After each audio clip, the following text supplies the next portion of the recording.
Nabi, sampai tampak di hadapan kalian orang-orang biduan-biduan yang berjoget berdendang di hadapan manusia dengan pakaian-pakaian terbuka dan seksi. Itu Nabi yang mengatakan, kata Nabi, qainat. Apa yang disebut dengan qainat? Biduan. Apa yang disebut dengan biduan? Biduan adalah wanita-wanita yang berjoget tanpa busana atau menggunakan busana-busana yang tak sempurna. Apa tujuan mereka? Untuk memancing syahwat dan gairah kaum Adam. Sehingga apa yang terjadi? Perbuatan-perbuatan yang tak diinginkan. Yang kedua, kata Nabi, ma'azif. Akan tersebar nanti kelak di akhir zaman, kata Nabi, ma'azif. Apa disebut dengan ma'azif? Ma'azif artinya adalah alat-alat musik yang hari ini Bapak Ibu bisa lihat di mana-mana ada ma'azif. Apapun bentuknya, semua orang menyukai ma'azif. Apa yang kita maksud, yang dimaksud oleh Nabi dari hadis tersebut? Yang dimaksud oleh Nabi hadis tersebut, yang pertama, tentang keberadaan biduan hari ini. Hampir di setiap acara apapun, untuk menarik atau menjadikan daya tarik adalah wanita. Tak salah, tak salah. Karena memang wanita dipergunakan untuk menjadi daya tarik bagi kaum Adam. Dalam bahasa lain, diperjualbelikan secara halus. Dan jangan tersinggung, karena memang begitu keadaannya. Dalam satu acara kalau tak ada perempuannya, oh itu susah untuk bersemangat, kata sebagian orang. Sehingga apapun acara hari ini harus menghadirkan wanita. Seperti kontes Miss Universe adalah kontes penjualan wanita, kontes penjualan tubuh wanita yang menjadi dasar daripada keinginan para kaum-kaum sekuler dan liberal untuk menghancurkan umat muslim. Bapak Ibu sekalian yang berbahagia, perlu kita tinjau hari ini, berapa banyak hari ini biduan-biduan berjoget dengan, mohon maaf, sama sekali tak mencerminkan sebagai seorang yang menjaga harga diri dan marwah. Kenapa demikian? Karena mereka berharap untuk mendapatkan harta dan dunia. Yang kedua, ma'azif, alat musik, yang beberapa waktu yang lalu diperdebatkan, bahkan ramai, sampai ada yang takfiri, sampai ada yang mengkafirkan antara satu dengan yang lain terkait musik. Mereka katakan, bahkan mereka berdoa kepada Allah, ya Allah, matikan mereka dalam keadaan bermain musik, matikan mereka dalam keadaan mendengar musik. Ya Rab, ya Rab. Apa yang terjadi? Kalimat ma'azif diartikan sebagai alat musik kelak, kata Nabi, di akhir zaman orang lebih senang mendengarkan musik ketimbang Al-Quran. Siapa hari ini yang lebih senang mendengarkan Al-Quran ketimbang musik? Mungkin kalau kita persentasekan dari 100 orang, mungkin hanya sekitar 20% pun tak sampai. Coba bayangkan. Lebih senang mendengarkan musik daripada Al-Quran. Bahkan mohon maaf dulu, itu kita sering mendengar di masjid-masjid itu sering orang mengaji. Baik maghribnya, asarnya, kemudian subuhnya, isanya. Oh, sekarang sulit. Tapi kita dengar sekarang di mana-mana musik, lantunan musik, bahkan keras-keras. Sampai tak menjaga haknya tetangga. Bahkan mereka hidupkan sampai malam demi mendapatkan relaksasi, gitu mereka. Kami cuma pengen rileks loh dengan musik itu. Apa tak bisa rileks dengan Al-Quran? Kalau ada yang mengatakan tidak bisa rileks dengan Al-Quran, dia sedang membantah Al-Quran. Dia sedang menolak Al-Quran. Mengapa? Mengapa Al-Quran hari ini hanya dijadikan sebagai bantal guling? Kenapa Al-Quran hari ini dijadikan hanya sebatas pejengan? Karena larutnya umat muslim hari ini dan jauhnya mereka dari wahyu. Mereka beranggapan bahwa Al-Quran itu tak memberikan kenyamanan. Bahwa Al-Quran itu tidak bisa memberikan ketenangan. Ala bidzikrillahi tatma'innul qulub, kata Allah. Zikir, baca Quran bisa membuat kita hati tenang. Pertanyaannya, kalau ada yang mengatakan mendengarkan musik lebih tenang daripada membaca Al-Quran, berarti dia sudah menentang ayat Al-Quran dan menolak kebenaran Al-Quran. Bukankah itu lebih banyak hari ini? Ya. Kenapa? Mengapa hari ini orang lebih senang mendengarkan musik daripada Al-Quran? Pertanyaan besar. Karena umat muslim hari ini harus dijauhkan daripada Al-Quran. Bagaimana cara menjauhkan? Dibuatlah mereka cinta kepada alat musik. Bagaimana caranya? Diajarkan mereka bermain dengan musik. Bagaimana caranya? Diberikan mereka fasilitas, dihargai, kemudian diberikan tempat, diberikan ruang, diberikan waktu untuk berkreativitas dengan musik. Tak salahkah? Musik punya beberapa hukum yang harus dipahami. Bisa haram, bisa makruh, bisa mubah. Bahkan mohon maaf, hari ini lebih banyak musik-musik itu yang mohon maaf, dalam pandangan kami, merujuk kepada pemahaman para ulama, lebih banyak musik-musik itu dan lagu-lagu itu berisikan yang tak benar. Dan bagaimana hukumnya kalau melakukan, menyanyikan lagu yang tidak ada, yang tidak dibenarkan dalam agama? Hukumnya haram. Jelas. Bukan makruh, tapi haram. Isinya banyak tak benar. Itu yang kemudian kita dengarkan. Maka kata Nabi, kelak di akhir zaman akan banyak orang-orang mendengarkan musik dan bermain alat musik.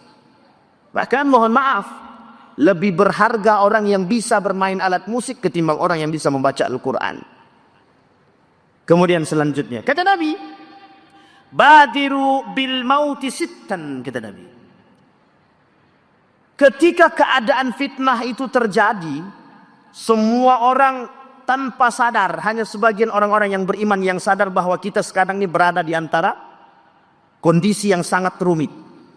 Kemunculan kemungkaran, kemaksiatan, perzinahan di mana-mana, sehingga membuat orang-orang bingung akan kebenaran dan kesalahan, yang hak dan yang batin, yang halal dan yang haram. Itu zaman fitnah, kata Nabi. Apa kata Nabi? Kata Nabi, ketika kalian bertemu dengan perkara tersebut, dengan kondisi-kondisi tersebut, ketika ma'azif sudah merajalela, ketika perzinahan merajalela, ketika biduan menjadi tontonan yang paling asik di tengah mereka, kata Nabi, badiru bil mauti. Maka ketika itu dibenarkan, ketika seorang sahabat Nabi duduk dengan Nabi, Nabi ceritakan tentang fitnah akhir zaman, termasuk Ya'jud wa Ma'jud ketika datangnya 10 tanda kiamat terakhir. Apa kata para sahabat Nabi? Bolehkah kami berdoa ketika itu minta dimatikan agar kami tak terjerumus dalam fitnah tersebut?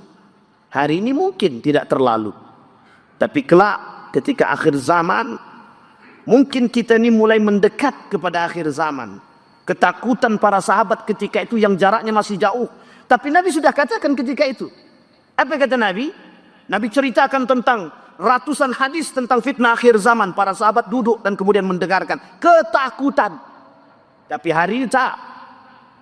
Umat muslim hari ini ketika dibacakan ayat tentang hari kiamat, tentang akhir zaman, justru santai-santai aja.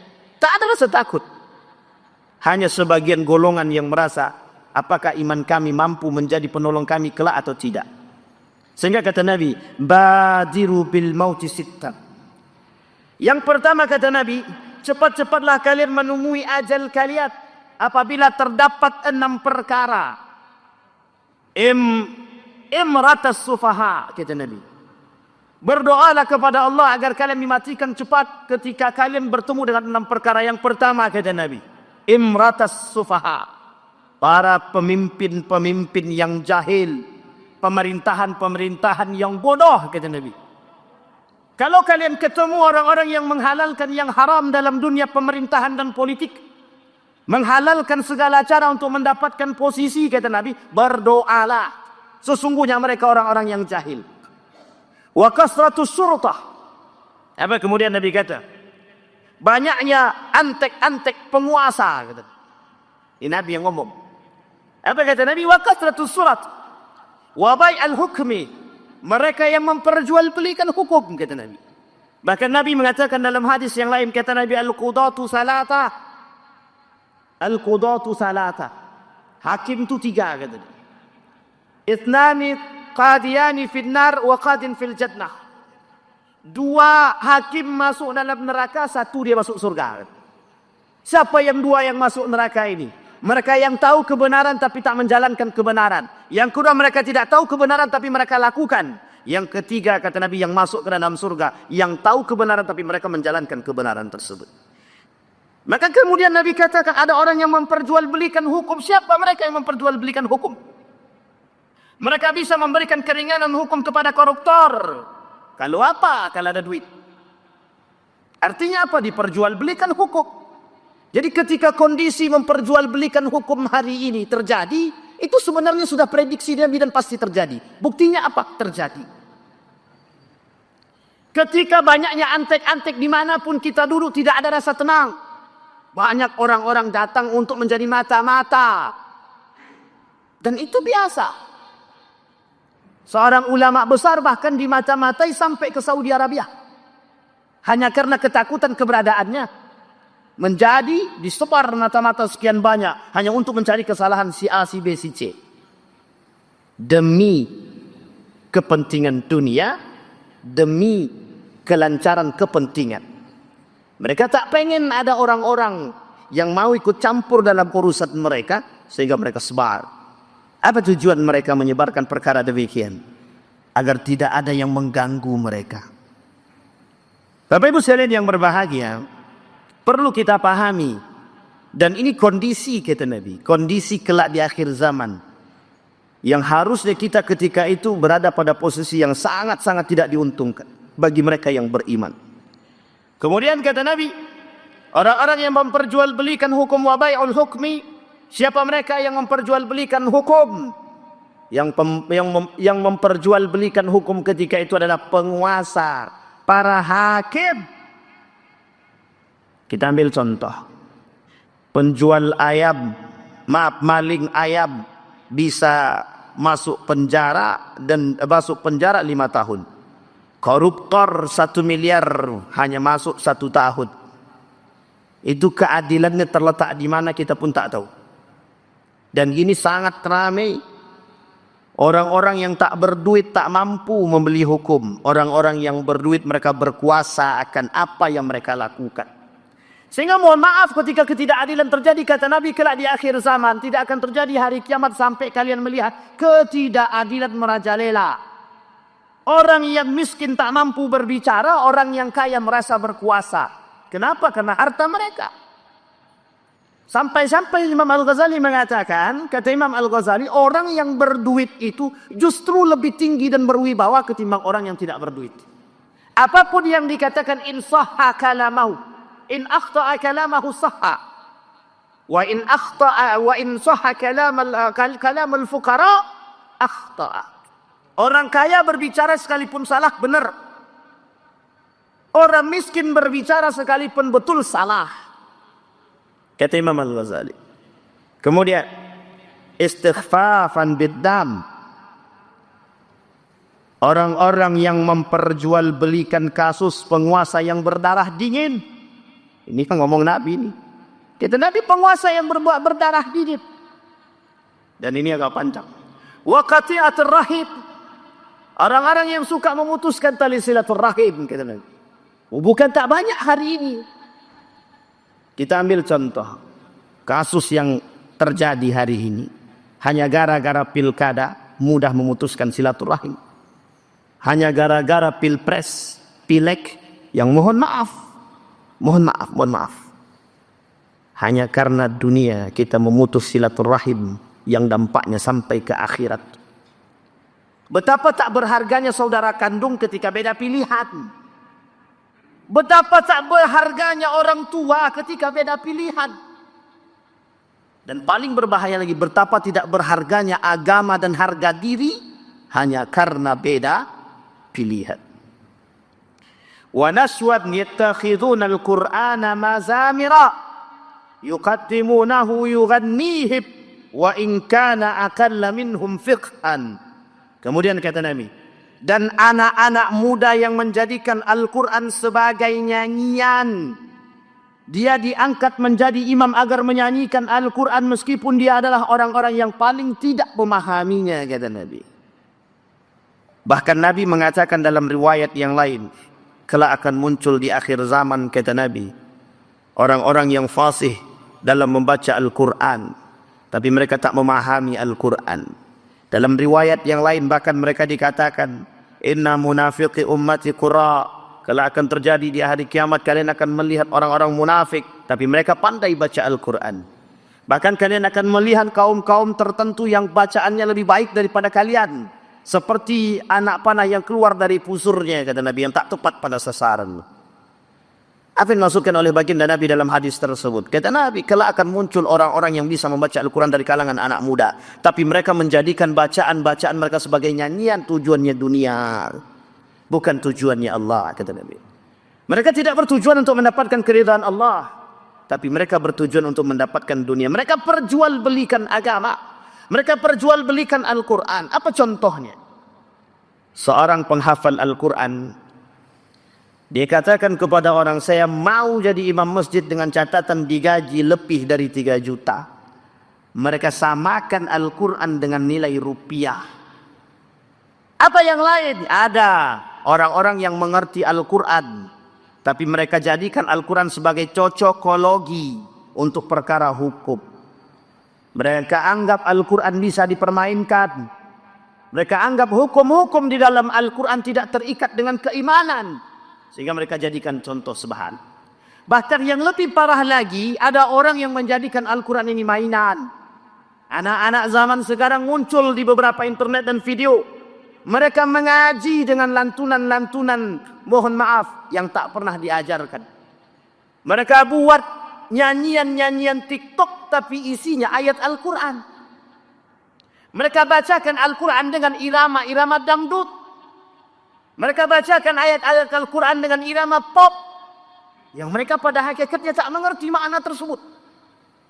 Dan ini sangat berbahaya sekali. Sehingga mereka menganggap bahwa Al-Quran ini adalah mainan. Ketika tidak ada di antara umat muslim yang perhatian terhadap kasus-kasus seperti ini, itu tandanya kita sedang membiarkan kemungkaran terjadi. Kita sedang membiarkan orang-orang yang meremehkan ayat-ayat Al-Quran. Apa buktinya? Banyak buktinya hari ini. Kita melihat di internet, kita melihat kejadian nyata banyak orang-orang yang mempermainkan Al-Quran, menginjak Al-Quran, duduk Al-Quran. Mereka duduki Al-Quran tanpa busana. Mereka injak Al-Quran, mereka robek Al-Quran, mereka baca Al-Quran, mereka permainkan Al-Quran, mereka terjemahkan Al-Quran sesuka hati mereka. Kita hanya bisa berdiam. Tapi itukah fakta yang terjadi? Ya. Siapa yang mengatakan Nabi? Semua perkataan Nabi pasti terjadi. Sehingga kata Nabi, jika 6 perkara tersebut sudah kalian temukan, kata Nabi, dan kalian lihat, maka berdoalah kepada Allah agar Allah mematikan kalian dalam keadaan husnul khatimah. Pernahkah sahabat berkata demikian kepada Nabi? Pernah. Ketika seorang sahabat duduk bersama Nabi ketika Nabi menceritakan hal demikian tentang fitnah-fitnah termasuk permasalahan Dajjal. Dan terutama ketika masalah Dajjal, apa kata Nabi? Ketika Dajjal Nabi ceritakan panjang lebar kepada para sahabat, apa kata para sahabat? Ya Rasulullah, bolehkah kami berdoa agar Allah mematikan kami dan kami tak bertemu dengan hal demikian? Nabi diam, tak berbicara. Kenapa demikian? Saking takutnya para sahabat. Tapi hari ini, sedikit demi sedikit, kenyataan atau fakta daripada hadis yang disampaikan oleh Nabi dari sekian ratus hadis tentang fitnah tersebut mulai terjadi, mulai tampak. Seperti yang kita katakan. Maka Bapak Ibu sekalian yang berbahagia, ketika kita berbicara tentang fitnah-fitnah akhir zaman seperti ini menjadi persoalan bagi kita. Apakah iman kita kuat ataukah iman kita lemah? Kalau kuat iman kita selamat, kalau kita tak kuat iman maka kita rabah. Maka terakhir dari hadis yang disampaikan oleh baginda Nabi, kata baginda Nabi, sinfani min ahli nari lam arahuma, qaumun ma'ahum siyatun yadribuna bihan nas.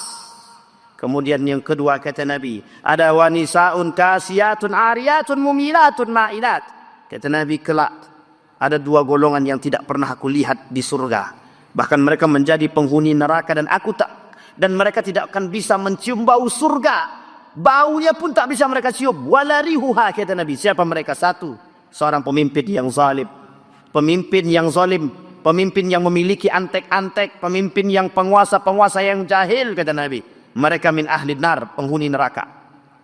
Kemudian yang kedua, kata Nabi, risaun kasya, perempuan-perempuan berpakaian tapi telanjang. Hari ini banyak perempuan-perempuan berpakaian tapi telanjang. Apa contohnya? Apa yang bisa kita lihat? Perempuan-perempuan yang menggunakan pakaian tapi transparan.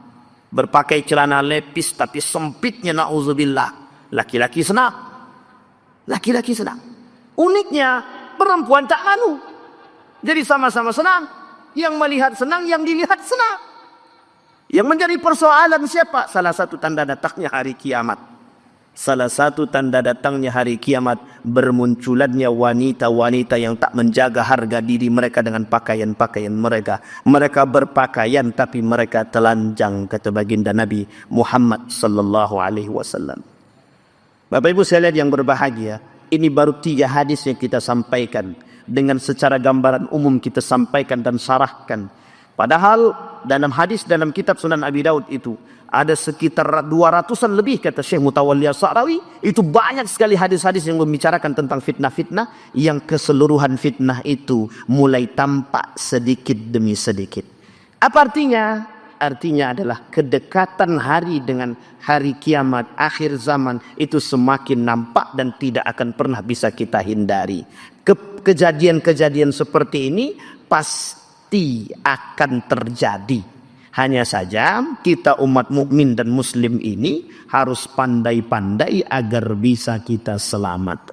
Mudah-mudahan bermanfaat bagi kita semua. Mudah-mudahan bisa menjadi kunci bagi kita agar mendapatkan ketenangan. Mudah-mudahan Allah jadikan kita orang-orang yang aneh kelak di akhir zaman, agar kita bisa selamat, mendapatkan tempat terbaik di sisinya. Amin ya rabbal alamin. Fa'tabiru ya ulil absar la'allakum tuflihun. Assalamualaikum warahmatullahi wabarakatuh.